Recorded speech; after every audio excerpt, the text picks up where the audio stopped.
कहानी की शुरुआत फ्रैंक मॉरिस नाम के एक खूंखार अपराधी से होती है, जिसे अल्काट्राज नाम की एक हाई सिक्योरिटी जेल में भेजा जा रहा था। अल्काट्राज जेल समुद्र के बीच एक आइलैंड पर बनी हुई थी, जहां से आज तक कोई कैदी भाग नहीं पाया था। लेकिन फ्रैंक तो जेल से भागने के लिए ही मशहूर था। वो आज तक कई सारी जेलों से भाग चुका था, लेकिन अल्काट्राज से भागने के बारे में आज तक किसी ने सोचा तक नहीं था। करने की बात तो दूर है। जेल में पहुंचते ही सबसे पहले फ्रैंक की अच्छे से तलाशी ली गई, जिसके बाद उसे उसके सेल में भेज दिया गया, जहां अब उसे अपनी बाकी की जिंदगी काटनी थी। अगले दिन नाश्ते के वक्त फ्रैंक की मुलाकात लिटमस नाम के एक बूढ़े कैदी से हुई, जिसने एक चूहे को अपना पालतू जानवर बना रखा था। लिटमस के साथ अपनी बातचीत के दौरान फ्रैंक की नजर वुल्फ नाम के एक और कैदी पर पड़ी, जो शरेआम उसे छेड़ रहा था। पर फ्रैंक ने उसे नजरअंदाज करते हुए लिटमस के साथ अपनी बातचीत जारी रखी, जिसके थोड़ी देर बाद उसे वार्डन के कमरे में एक ब्रीफिंग के लिए बुलाया गया, जहां वार्डन ने उसे धमकाते हुए कहा कि यहाँ से भागने की कोशिश ना करे,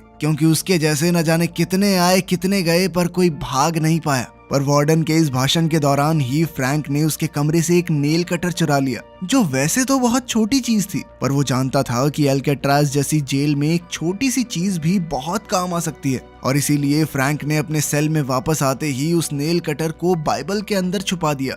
थोड़ी देर बाद एक ग्रुप शावर के दौरान वुल्फ एक बार फिर फ्रैंक के पास आया और उसने दोबारा से उसे छेड़ना शुरू कर दिया। पर इस बार फ्रैंक उसे नजरअंदाज करने के मूड में नहीं था और उसने वुल्फ को पकड़कर पीटना शुरू कर दिया। और उसके इस बर्ताव ने जेल के अंदर उसकी एक रेपुटेशन बना दी, जिसके बाद कोई भी उससे फालतू पंगे नहीं लेता था। धीरे धीरे जेल की लाइब्रेरी फ्रैंक का दूसरा घर बन गई, जहां उसकी मुलाकात जेल के लाइब्रेरियन इंग्लिश से हुई। इंग्लिश को भी अल्काट्राज में उम्र कैद की सजा सुनाई गई थी, जिसके चलते अब इंग्लिश बाहर निकलने की कोई भी इच्छा छोड़कर किताबों में ही अपना मन लगा बैठा था। असल में इंग्लिश और फ्रैंक दोनों को ही हिस्ट्री के ऊपर लिखी हुई किताबें बहुत पसंद थी, जिसके चलते उन दोनों में काफी अच्छी दोस्ती हो गई। इसी दौरान फ्रैंक की मुलाकात डॉक नाम के एक कैदी से हुई, जो एक कमाल का कलाकार भी था और वो अपना ज्यादातर समय पेंटिंग करने में लगा था। डॉक का मानना था कि अल्काट्राज जैसी खतरनाक जेल में कोई भी आदमी पागल हो सकता है, पर उसकी पेंटिंग करने की आदत ने ही अब तक उसके दिमाग को ठीक रखा था। उसी शाम फ्रैंक को एक गार्ड ने कारपेंटर की नौकरी के बारे में बताया, जिसमें हर घंटे के 15 सेंट्स की तनख्वाह भी मिलने वाली थी। पर फ्रैंक के लिए जल्द ही मुसीबतें बढ़ने वाली थी और एक दिन जब सभी कैदी अपने अपने सेल्स से बाहर थे, उस दौरान वुल्फ एक बार फिर से लौट कर आया। लेकिन इस बार उसके पास एक हथियार भी था, जिससे वो फ्रैंक के ऊपर हमला करना चाहता था। लेकिन ऐन वक्त पर डॉक ने फ्रैंक को चौकन्ना कर दिया, जिसके बाद फ्रैंक ने अपनी जैकेट की मदद से उस हमले को रोक दिया। अब वुल्फ और फ्रैंक के बीच लड़ाई छिड़ गई और जब गार्ड्स ने उन्हें रोकने की कोशिश की तो वुल्फ ने एक गार्ड पर भी हमला कर दिया, जिसके बाद उन दोनों को ही डी ब्लॉक की सॉलिटरी कन्फाइनमेंट में भेज दिया गया। सॉलिटरी कन्फाइनमेंट में कैदी को अकेले रखा जाता था। ये एक पिंजरा था जहां कोई भी कैदी नहीं जाना चाहता था और अब फ्रैंक को इस पिंजरे में सिर्फ अपने आप को बचाने की वजह से जाना पड़ रहा था। इस बात से उसे बहुत गुस्सा आ रहा था। 2 हफ्ते तक उसी पिंजरे में रहने के बाद जब फ्रैंक को आजाद किया गया तो लिटमस ने अपने चूहे के जरिए फ्रैंक को खुश करने के लिए एक वेलकम नोट भेजा। वापस आने के बाद फ्रैंक की अपने पड़ोसी चार्ली से भी दोस्ती हो गई, जो वहाँ एक बहुत बड़ी चोरी की सजा काट रहा था। और उसने फ्रैंक को बताया कि उसे बॉर्डर क्रॉस करके भागने का बहुत ज्यादा दुख था, क्योंकि उसकी इसी गलती ने उसके जुर्म को और बड़ा बना दिया। अगले दिन वार्डन ने बिना किसी को बताए जेल का दौरा करने का फैसला किया, जिस दौरान उसे एक कैदी के सेल में अपनी तस्वीर दिखाई दी, जो पहले तो उसे बहुत पसंद आई, पर अगले ही सेकंड उसने जेल से डॉक की बनाई हुई सभी पेंटिंग्स को बाहर निकालने का आदेश दिया। और उसके इस फैसले ने डॉक को अंदर से पूरी तरह तोड़ दिया, क्योंकि डॉक सिर्फ अपनी पेंटिंग्स के सहारे ही जिंदा था। वो अपनी बनाई हर एक पेंटिंग से बहुत प्यार करता था। फ्रैंक ने डॉक को लाख बार समझाने की कोशिश की कि कोई बात नहीं भाई, पेंटिंग ही तो थी, अब जीना तो है ना यहाँ पे। लेकिन डॉक इस सदमे से बाहर नहीं आ पा रहा था और एक दिन शिफ्ट के दौरान डॉक की 3 उंगलियां कट गई, जो कि उसकी वार्डन के खिलाफ एक तरह की बगावत थी। ऐसा होते ही गार्ड्स ने तुरंत ही डॉक्टर्स को बुलाने के लिए मैसेज भेजा और वहीं दूसरी तरफ फ्रैंक चुपचाप खड़ा होकर सिर्फ डॉक को देख रहा था।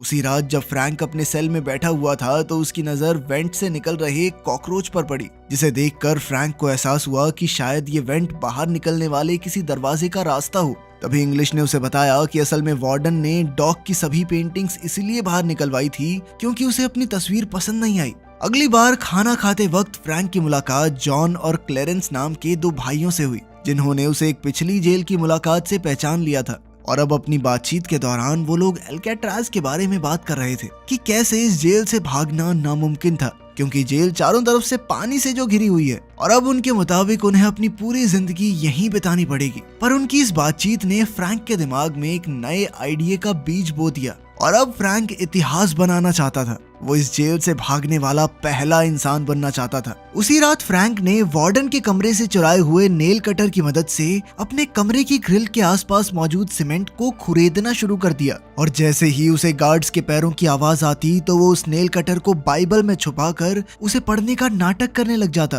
ताकि किसी को भी उस पर शक न हो। समय के साथ उसकी मेहनत रंग भी लाने लगी और धीरे धीरे ग्रिल के आसपास की सीमेंट कमजोर पड़ने लगी। उधर मुलाकात के समय जब इंग्लिश और चार्ली अपने परिवार वालों से मिलने के लिए गए तो इंग्लिश अपनी बेटी से बात करने में काफी हिचकिचा रहा था, क्योंकि उसकी बेटी उसकी गैर मौजूदगी में काफी बड़ी हो चुकी थी और इंग्लिश को अपनी बेटी का बचपन ना देख पाने का बहुत ज्यादा अफसोस था। इधर अपनी बीवी से मुलाकात के वक्त चार्ली को अपनी बूढ़ी माँ की बिगड़ती हुई तबीयत के बारे में पता चला और डॉक्टर के मुताबिक चार्ली की माँ के पास अब सिर्फ कुछ महीने ही बचे हुए थे और इसी चीज ने चार्ली के मन में अल्काट्राज से भागने की इच्छा पैदा की।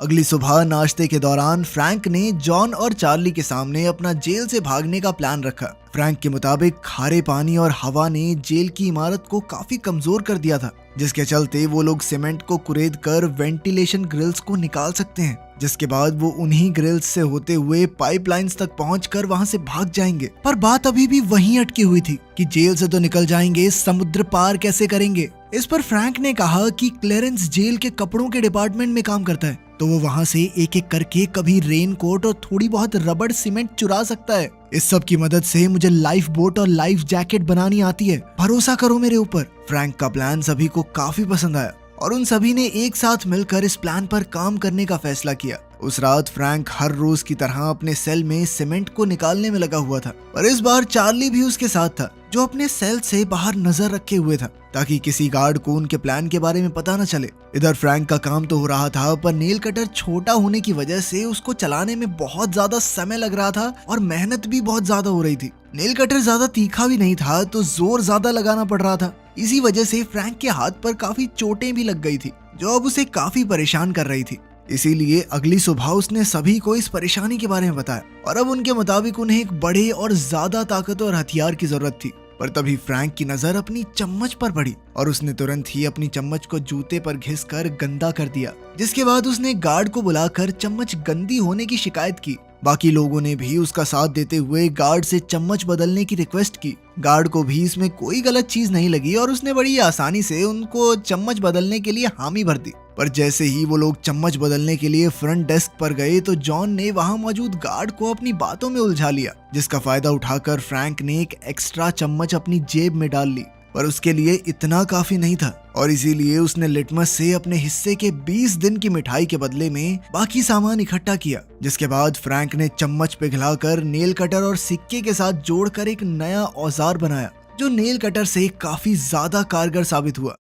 उसी रात जब फ्रैंक तेजी से सीमेंट को कुरेदने में लगा हुआ था, तभी एक गार्ड वहां आया, जिस पर चार्ली की नजर नहीं पड़ी। पर खुशकिस्मती से ऐन वक्त पर इंग्लिश ने बीच में आकर उस गार्ड का ध्यान भटका दिया, जिससे चार्ली को जेल बार्स पर जोर से मुक्का मारकर फ्रैंक को चौकन्ना करने का मौका मिल गया। इशारा मिलते ही फ्रैंक ने तुरंत ही सारा सामान छुपा दिया। वो लोग इस बार तो बच गए, पर अब फ्रैंक समझ चुका था कि वो चार्ली पर पूरी तरह भरोसा नहीं कर सकता। अगले कुछ दिनों में फ्रैंक समझ गया था कि उन ग्रिल्स के अंदर पेंच भी कसे गए हैं, जिन्हें खोलने के लिए उन्हें एक नया औजार चाहिए था। इस दौरान जब भी फ्रैंक को बाहर जाने का मौका मिलता तो वो ग्रिल से निकली हुई सीमेंट को चुपचाप बाहर गिरा देता। कारपेंटर शॉप पर काम करते हुए फ्रैंक ने चोरी छिपे एक छोटा सा औजार तैयार किया, पर उसे दुकान से बाहर निकालने के लिए फ्रैंक को उसे मेटल डिटेक्टर से बचाकर निकालना था और इसके लिए उसने एक लोहे का सड़ा हुआ टुकड़ा अपने हाथ में रख लिया। और जब मेटल डिटेक्टर का अलार्म बजा तो फ्रैंक ने गार्ड के हाथ में वही सड़ा हुआ टुकड़ा पकड़ा दिया,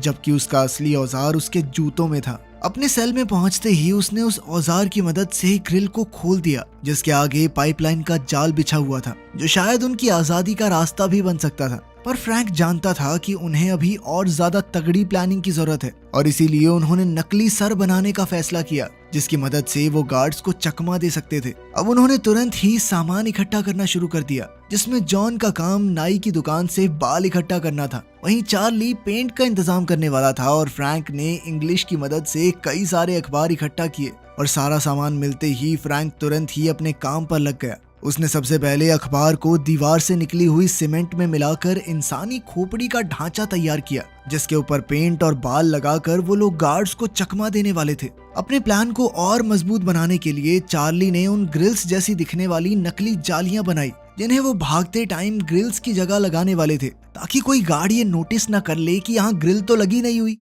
एक रात फ्रैंक ने अकेले ही ऊपर जाने का फैसला किया, जिसके लिए उसने उस नकली खोपड़ी और नकली ग्रिल का इस्तेमाल किया। पर पाइपलाइन से ऊपर पहुंचने के बाद फ्रैंक को एक लोहे का दरवाजा दिखाई दिया, जिस तक वो अकेला नहीं पहुंच सकता था। और ठीक उसी वक्त एक गार्ड सभी सेल्स का राउंड मार रहा था। और जब वो फ्रैंक के सेल के पास पहुंचा तो उसे शक तो हुआ, पर इसके बावजूद भी वो लोग किसी तरह से बच गए। लेकिन अब उन्हें समझ आ गया था कि उनके प्लान में कुछ बदलाव की जरूरत है। अगली सुबह फ्रैंक और चार्ली ने पिछली रात हुए हादसे के बारे में बात की, और तब तक जॉन और क्लेरेंस ने भी अपनी अपनी नकली खोपड़ी बना ली थी, जिसके बाद सभी ने इसी प्लान के साथ आगे बढ़ने का फैसला किया। उसी रात जॉन और चार्ली एक बार फिर से उसी लोहे के दरवाजे के पास गए और एक दूसरे की मदद से वो लोग दरवाजे तक पहुंच गए, जिसे पकड़ते ही उन्हें एहसास हुआ कि वो लोग इस दरवाजे को काट सकते थे, पर इसके लिए उन्हें काफी एडवांस टूल्स की जरूरत थी। अगले दिन म्यूजिक क्लास के दौरान चार्ली की नजर एक पुराने पंखे पर पड़ी, जिसे देखते ही उसे लगा कि वो लोग इसका इस्तेमाल एक औजार की तरह कर सकते हैं, और इसीलिए उसने अपने हिस्से की सारी मिठाई के बदले में लिटमस के साथ सौदा कर लिया। अब पंखे को क्लास से बाहर ले जाने के लिए चार्ली ने उसे एक इंस्ट्रूमेंट बॉक्स में डाल दिया, जिसकी मदद से वो लोग आसानी से बाहर आ गए। वो पंखा जैसे ही फ्रैंक के हाथ लगा तो वो तुरंत ही उसे एक औजार बनाने में लग गया, जिसके बाद वो लोग दोबारा उस लोहे के दरवाजे पर गए और इस बार अपने इस नए औजार की मदद से उन्होंने वो दरवाजा काट दिया। इस बीच उनसे शोर भी काफी हुआ, जिसकी आवाज गार्ड्स तक पहुंची भी, पर गार्ड्स ने ज्यादा ना सोचते हुए उसे नजरअंदाज कर दिया। इधर फ्रैंक और उसके साथियों का रास्ता बन चुका था, जिसके बाद उन्होंने मंगलवार की रात को दुनिया की सबसे सुरक्षित जेल एल्केट्राज से भागने का फैसला किया। पर मंगलवार सुबह नाश्ते के दौरान फ्रैंक ने डॉग की याद में टेबल पर एक फूल रख दिया, जिस पर तुरंत ही वार्डन की नजर पड़ गई और उसने फ्रैंक को जेल के उसूल याद दिलाते हुए उस फूल को कुचल दिया। वार्डन के इस बर्ताव से सबसे ज्यादा गुस्सा लिटमस को आया, पर जैसे ही वो वार्डन पर हमला करने के लिए आगे बढ़ा तो उसी वक्त अचानक उसे हार्ट अटैक आ गया और वो नीचे गिर पड़ा। थोड़ी देर बाद वार्डन ने अचानक फ्रैंक के सेल की तलाशी ली, पर उसे वहाँ कुछ भी नहीं मिला, जिसके चलते वो काफी नाराज था और उसने इसी नाराजगी में चार्ली और फ्रैंक का सेल बदलने का आदेश दे दिया। उधर वुल्फ भी सॉलिटरी कन्फाइनमेंट से आजाद हो चुका था और अब वो दोबारा फ्रैंक पर हमला करने के लिए पूरी तरह से तैयार था। पर जैसे ही वो हमला करने के लिए आगे बढ़ा तो इंग्लिश ने उसे बीच में पकड़ लिया। उस रात फ्रैंक, जॉन, चार्ली और क्लेरेंस ने पाइप में मिलने का फैसला किया, लेकिन फिर ऐन वक्त पर चार्ली काफी ज्यादा घबरा गया और उसने प्लान में शामिल ना होने का फैसला किया। लेकिन बाकी तीनों बिल्कुल अपने प्लान के मुताबिक आगे बढ़ रहे थे और इधर चार्ली की आंखों के सामने से उसकी आजादी का सपना दूर होता जा रहा था। उधर उस दरवाजे को पार करते हुए फ्रैंक और बाकी लोग छत तक पहुंच गए थे, जहां उन्हें सर्च लाइट्स से बचना था। उधर चार्ली ने भी आखिरकार जेल से भागने का मन बना लिया, जिसके बाद वो पूरी रफ्तार से पाइपलाइन से होता हुआ उस लोहे के दरवाजे तक पहुंचा। पर अब वो अकेला उस दरवाजे को पार नहीं कर सकता था, जिसका मतलब था उसने अपनी आजादी का मौका अपने डर की वजह से गवा दिया। वहीं दूसरी तरफ सर्च लाइट से बचते बचाते फ्रैंक, जॉन और क्लेरेंस जेल की दीवार तक पहुंच गए। उन्होंने देखा कि कहीं आसपास कोई है तो नहीं और फिर वो चुपचाप दीवार को पार करके जेल से बाहर आ गए। अब वो तीनों कैदी एक रोड को पार करते हुए समुद्र के किनारे तक पहुंच गए थे। वो अच्छे से जानते थे कि किसको क्या करना है और तीनों शांति और तेजी से अपना काम कर रहे थे। उन्होंने जल्दी जल्दी नाव के अंदर हवा भरनी शुरू कर दी, जिसे मुंह से फुलाना बहुत मुश्किल काम था, लेकिन फिर भी अपनी जान बचाने के लिए उन तीनों ने ये कर दिखाया। और अब वो लोग एल्केट्राज की सरहद से हमेशा हमेशा के लिए दूर जाने के लिए समुद्र में उतर गए।